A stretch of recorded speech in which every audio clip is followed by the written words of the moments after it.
Hello and welcome along to episode 7 of this Northern Irish Cliftonville FM20 save with me, Daniel. We're trying to build Cliftonville into Northern Ireland stars, and then we're trying to build the Northern Irish League into a European success. We've got a few months to do so, and this story will be taking us through to FM21.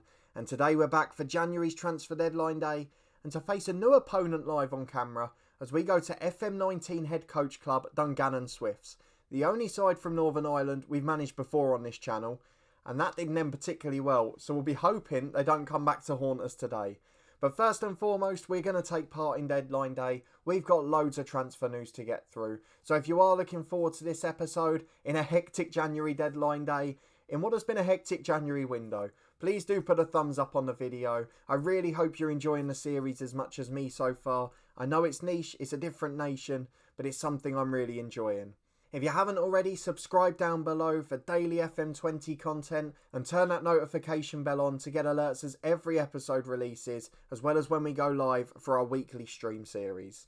But today is all about transfers and Dungannon Swifts, a reunion of sorts on the channel after a short and pretty unsuccessful time there in FM19's head coach. And I'll put a link to that in the eye above. The content's not quite as good. I was very early on in the days of this channel, but it was certainly an interesting experience. But as you can see, we are top of the table still. However, the title race is hotting up. Both Linfield and Larne behind us have a game in hand. Larne now just 8 points off, Linfield 5 off. And to be fair, the professional daily training and the fitness and the better physio team, the better medical resources are really starting to show now, because we're getting caught and the two professional sides are the ones chasing us. Crusaders have had a horrible year. We're quite lucky in that sense, although they did hold us the last weekend. And the worry is the league splits here, so we'll end up playing the top 6 again. And that includes Linfield, who we've had a mental block against. We haven't beat them yet this season. Larne, who have done better against us last time. Dungannon, who have been Linfield's bogey team, but for us may well prove the same. And Ballymena, who we can't beat for love nor money. We've got a double header against Glenarvan in the Cup and the League, so we'll find out how good they are. And the only real saving grace is that we've got Institute away, who we found really easy to play against recently. But even they've been picking up points. So let's have a look at the schedule to see how we've been getting on. There's a few new faces to meet as well, so we'll talk about those. So don't worry if there's any names you don't recognise. You were with me last time for Glentoran and Ballymena, as we had 2 difficult games, including against our bogey side again. We then beat Coleraine 1-0 on Boxing Day, with Michael McCrudden getting the winner. A 1-1 draw at Larne, with Joe Gormley equalising in the 92nd minute. The same result at Linfield, where Toby Edser scored the equaliser.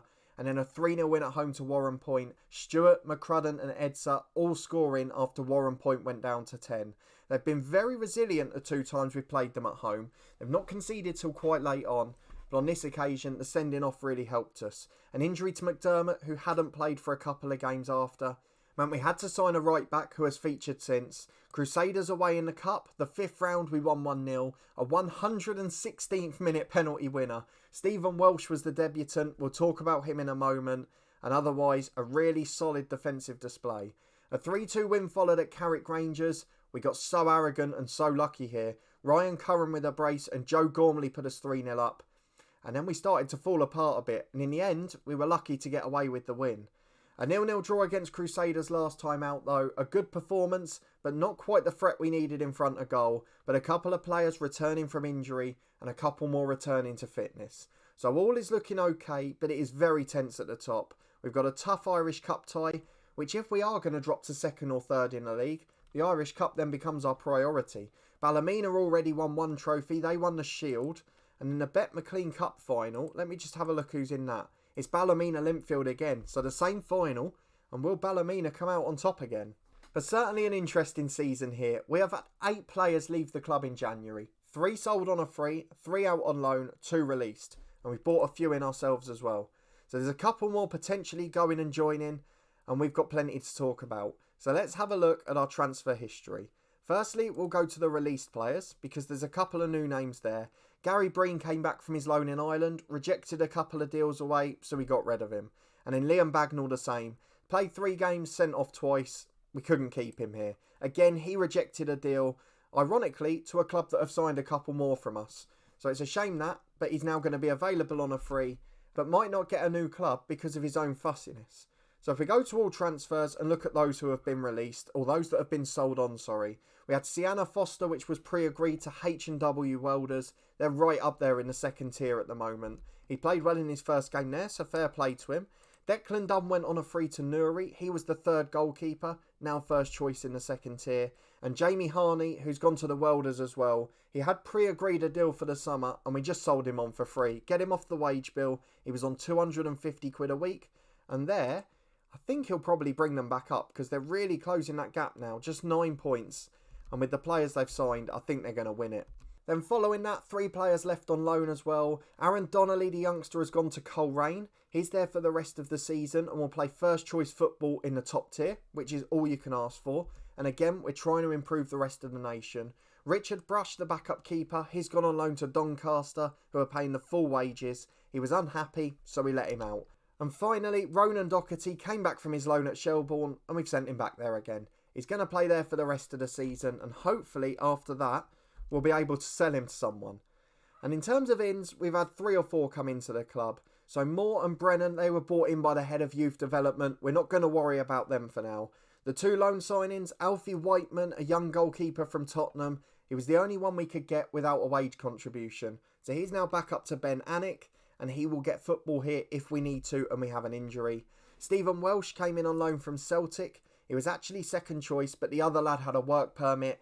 So this guy doesn't really suit our tactic, but can cover at centre-half and right-back. So for us for the season, having lost both of our backup centre-halves, our backup left-back and centre-half, and our backup right-back, he's the perfect man.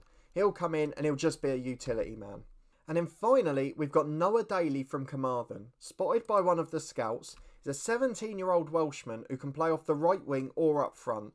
2-star ability, 4.5 potential. Looks a really good young player actually. So we've signed him on a pretty average deal. And he's going to get football for us off the bench. He's the backup right winger now. He's the backup centre forward. I don't think you can ask for much more. He's got all the key attributes. Just anticipation perhaps missing slightly. And we'll look to see how his development goes here. Because I think he might be a superstar. So they're the deals so far. We're going to go through the rest of the day. We have got one lad on trial who I would love to keep. And that man is Tommy Hoban. He's been released by Aberdeen. And look at him. I mean, he's so good. But he wants just too much money at the minute. So we're trying desperately to eke him down. It is transfer deadline day, but he's not being any more generous yet. We've asked him to be an important player, but he still, if we go there, wants £925.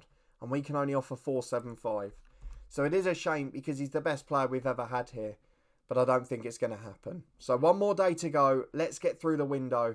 And then we'll be back to face Dungannon Swifts, who still feature a few of the heroes we had in FM19. So, couple of deals done already today. Another one joining the under-18s. Not much ability at the moment, but does have a good finishing rating. So if we do need someone on the bench for a day, I feel like he could improve and do well, but he's not going to be a star here. In terms of leaving the club, we've got one player who's gone for £2,000, and it is McDonnell, who's gone to Ballymena's reserves.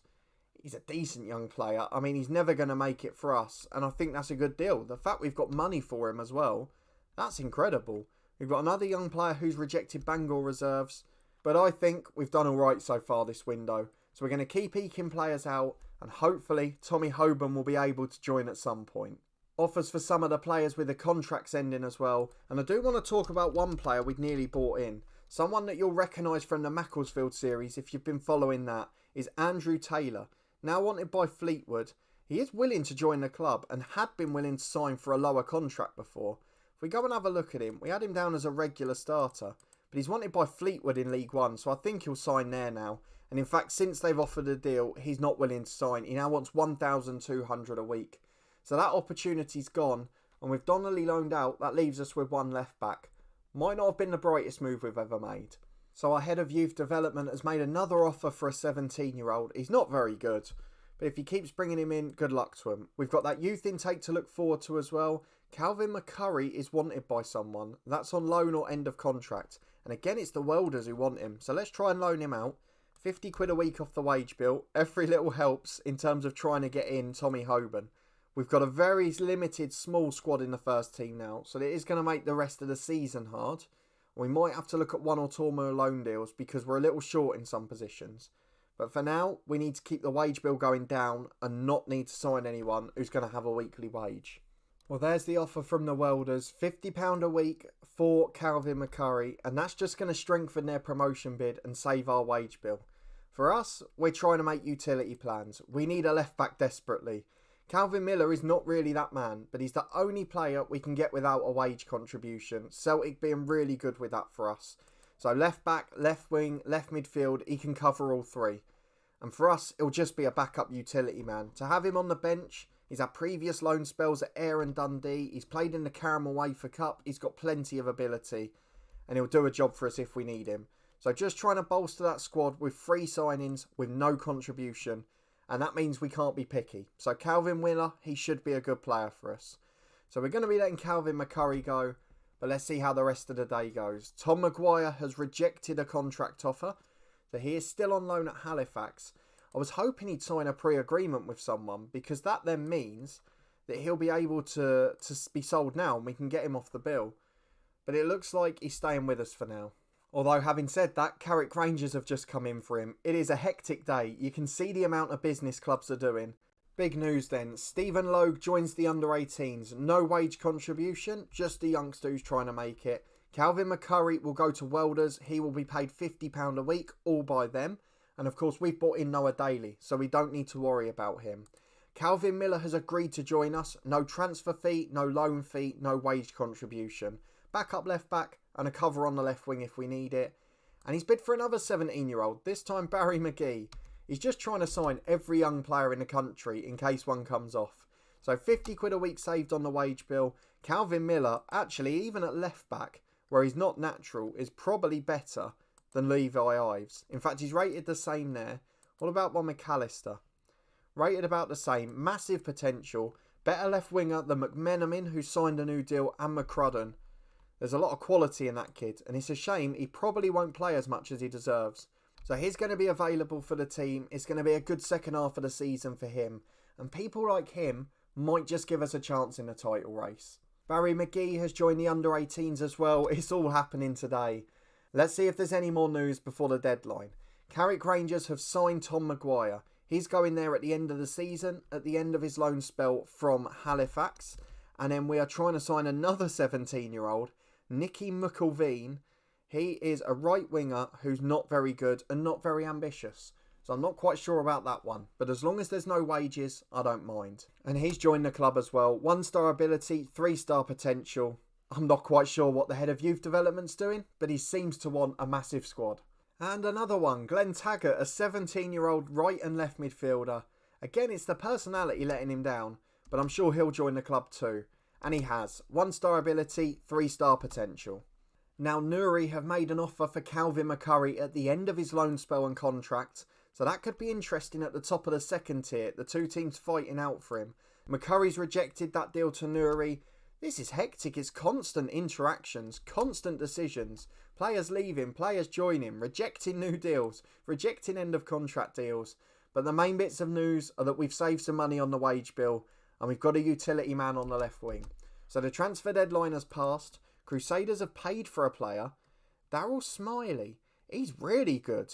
34 years of age. He's come back from abroad. Where was he playing? He was playing in Sweden. I recognise the name for some reason. He was at Newcastle as well. I think I might remember him from FIFA Manager 06 for some reason. But he's a good experienced pro. And in 2 players leaving us to go to the second tier. The transfer deadline day has passed now. No more players need to be signed up to the squad. So let's just skip ahead and face Dungannon in the league. It's match day. We've got both wingers back to fitness, although not really sharp, but Chris Curran and Conor McMenamin available. Calvin Miller played for the reserves for Celtic 2 days ago, so he is not fit to play. But let's go ahead and pick the team. We've got big games elsewhere to look at. Larne going to Warren Point. They should be winning that one. Linfield hosting Coleraine on Monday. But we've got to beat Dungannon Swifts, or those 2 will be in charge of the title race. So let's go and pick the 11 and we'll be back in a minute for the match. Right, we're a little bit short of cover. We've got all 18 players in the squad. That includes a very tired Calvin Miller, a backup goalkeeper on the bench, and not really many defensive options. We've had to switch Conor McDermott to left back where he can barely play, so Welsh can come in at right back as well. But aside from that, it's a pretty decent squad. So we've got Ben Anick in goal, Welsh and McDermott the fullbacks with Shotton and Bruce at centre half, Curran, Story and Edser in the midfield three with McMenamin over on the left wing, and then Joe Gormley joined by Thomas Stewart up front. It's not our best lineup, particularly defensively, we're a little bit fragile. But these are the sort of games that can win you the title. And against the two professional sides, this is make or break time. And it's a back three against us, something we absolutely hate facing. There's loads of players actually that we recognise from the FM19 save. They've got Reece Campbell up front, Taggart at right wing back. Who else is in there? Wilson in the middle, Dougie Wilson. Shane McGinty in there too. On the bench, Marito Marçal, he was the hot prospect before. Cahill McGinty was there. Chris Lowe was there. There's so many recognisable names. I'm pretty sure Corey McMullen was too. So a very recognisable team. Obviously Aaron Harkin can't play. He's on loan from us. Daniel Hughes out injured, which is a big loss for them. But we're missing players as well. So I'm worried at fullback. Let's just see how we get on. I'll go and change Welsh's duty and then we'll head into the first half. 7 minutes on the clock and we're back for the first highlight, which is a long goal kick from Dungannon. McDermott on his unfamiliar left side heads away. We have changed his duty slightly and I don't know if it'll work. But Shotton loses out in the air and Wade is through. Drags his shot just wide of the post, but that was far too easy for Dungannon. And although they're in 6th place, they're fighting to stay above Crusaders and Coleraine and in that top half. So we're going to have to do our best today. Crusaders are ahead. They're closing the gap on Dungannon to 3. And as it stands, we're in real trouble back there. How are Larne getting on? 0-0 at the moment. As we've got a throw on the right with Welsh. Back to Gormley. Welsh delivers to Stewart, the target man. Out to McMenamin on the left. Not quite match fit yet, but getting involved as Stewart tries to shoot and that's blocked. And eventually, the keeper just hoofs it clear. And Reece Campbell's got there on the left. There is no defender in sight. What on earth has happened there? It's inside to Carville. There's so much space. Carville shoots and it's just wide. And the keeper, Ben Anick, was scrambling a bit there. That is not what we want to see. Half an hour gone. Dungannon 0, Cliftonville 0. But it's Toby Edser with a free kick. Into shot and it hits the crossbar. Oh, it was a great opportunity. Corner to Cliftonville. But that is the best chance of the match. As it's delivered by McMenamin to the front post. Wade heads to Curran. Bruce brings it down the centre half. Keeps possession despite the challenge. And with 10 to the break, it remains goalless. But we're just starting to get on top. And it remains that way at the break. Probably not our best performance. Lana being held by Warren Point. But obviously this gives Linfield the advantage in the title race. And that's the last thing we want. Though being short of players, short of positions defensively, we can't really argue with a clean sheet. Although Shotton's playing out from the back here. And this is the sort of game where I would take the scrappiest 1-0 win in the world. But let's be honest, we never expected the title first year. So if we stay ahead in the race after today, it'll be a bonus. As Curran delivers to Stewart, his header's just wide of the post. And young Marito Marçal's on up front. Someone our scouts have suggested signing. We know from FM19 the danger he possesses. He's got pace, he's a good finisher. But at the moment, he's not getting a sniff. So with 25 to go, we're going to make our own changes. Because on the wings, we've got 2 unfit players. So McMenamin will be replaced by McCrudden. He'll be an inside forward on attack. And on the right wing, the experienced Ryan Curran will come on for Chris Curran. We've got one more change. We've of course got young Noah Daly, who could make his debut. And a couple of good midfielders. But we need to hope a defender doesn't get injured, because we have got nothing in that regard. And Carville's picking it up in the centre circle for Dungannon. And it's starting to look the better side again now. McGinty forward toward Marçal. Shotton heads away to Story. He finds Curran out wide. Inside to Story again. Out to the right to Gormley, who's peeled off his defender. And Gormley switches the play. To McDermott, cutting in from left back. To Thomas Stewart. Oh, he's just over the bar. Really good effort from Stewart there. He went from distance and he nearly got his reward. As the goal kick's cleared to Taggart, but Gormley intercepts again. Switches towards McCrudden. Beats Taggart to it. McCrudden cuts inside to Thomas Stewart. And Thomas Stewart slides it in. So often this season he's been scoring the headers. He's been scoring the penalties. But this time he slides a composed finish into the corner. And it is Dungannon 0. Cliftonville 1. That could be a crucial goal. Joe Gormley potentially needs a rest. But do you take your best striker off? I don't really know what the next action is. So in fact, I'm going to do nothing for now. Let's leave the last sub. We can time waste at the end. Just 5 minutes to go. Toby Edser's not had his best game. So we're going to bring on Billy Mitchell. 5 minutes for the young central midfielder. And hopefully a reward will be a 1-0 win. But it's Johnston with the goal kick for the home side. Out wide to the right, and it's brought down by Redman. Back to Little. The wing-backs overlap him, but it's given to Welsh, and his touch is horrendous. It went about 20 yards. Long ball forward only finds Shotton though. Out to Ryan Curran on the right. A second would really knock the stuffing out of the opponents here, as it's back to Little, into his keeper Johnston. Clearance only goes to midfield, but Dougie Wilson does well. Over the top to Campbell. Oh, Bruce has misjudged it, and Ben Alnwick comes to the rescue with a brilliant save. That is why you pay the goalkeeper the big bucks. You get a big experienced keeper in, and then he comes and does that from the corner as well. Wonderful work from Alnwick. And with 4 minutes of stoppage time to go, we're going defensive, and we're going to time waste our backsides off. We've done all the usual defensive fullbacks, time wasting regularly, and we've got 1 minute of stoppage time left as Dungannon have a throw. Surely last chance saloon. McMullen on the right wing. Being closed down well, McDermott doesn't get there though. Marcel delivers. Oh, it's deflected in. Oh, how about that? Off Smith. I think Shotton got the last touch. And we've thrown away the points against Dungannon. It is 1-1, and they really didn't deserve that. The 95th minute, why we were still playing, I don't know. But unfortunately, that has cost us the game. And if Linfield win their game in hand, they can now go back to the top of the league. And that professional training, that bigger squad, is just starting to show. Larne were held in their game, so second place is looking quite good. But I think Linfield are going to nick it now. Dungannon and Crusaders battle it out for 6th place. Just a couple of games to go before the split. But that was heartbreaking. What a way to do it in the last minute. So I think our title ambitions are possibly just starting to wane now. We haven't got a big enough squad, and we haven't got a strong enough team. But we will be back just after the league split. We'll get to 33. We might have another Irish Cup tie, so we'll see how we get on after Glenavon. Let me just see when the next round's going to be. The boost for us, Glenavon missing Sammy Clingham for injury. He's been a superstar for them this year. But the Irish Cup quarter-final is on the 7th of March. I would imagine that will be our next game. The good news, Linfield have drawn Larne in a 6th round, so one of those will be out. But we've got to hope Ballymena don't get through either, because they're the side we just cannot beat at home. But if you did enjoy that, a hectic transfer deadline day, a hectic January overall, and then a disappointing end to the Dungannon game, please do put a thumbs up on the video. They're probably the sort of moments that confirm we will only be second this season. But for a first year where we expected top half, it's been an incredible achievement, and we've built some of the squad that we'll be looking to use in the future.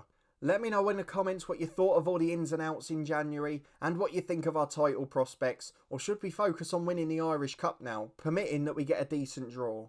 If you haven't already, subscribe down below for daily FM20 content as well as weekly live streams on the channel as well. A massive thank you for your support with all of it, I really do appreciate it, and hopefully you continue to enjoy this series. Please do check out the podcast channel as well. We've got loads of Northern Irish content as well as EFL, non-league and prediction shows too.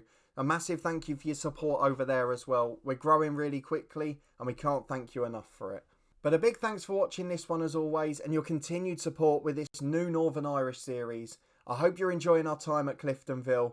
Thank you for watching as always, and I hope to see you next time as the title race is on.